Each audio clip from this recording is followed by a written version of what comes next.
ikən, burada iz vaxt ikən deməkdir. Vaxt ikən Musa öz qövmü üçün li qavmihi su istəmişdi.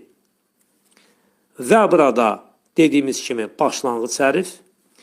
Əslində iz idi. Burada sinin üstündə demək bir sükun var.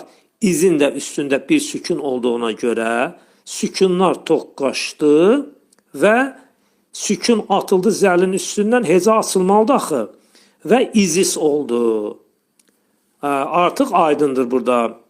Və bunun mənası vaxt ikən deməkdir. Vaxt ikən istəsqanın mənası demək bu su istəmək deməkdir.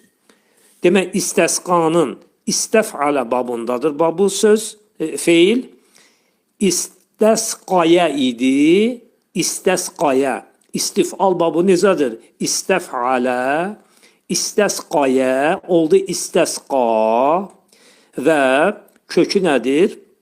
Demək, istəsqada kök nədir? Sin, qa və yə hərflərdən ibarətdir. Burada sin və tə hərfləri babın hərfləridir.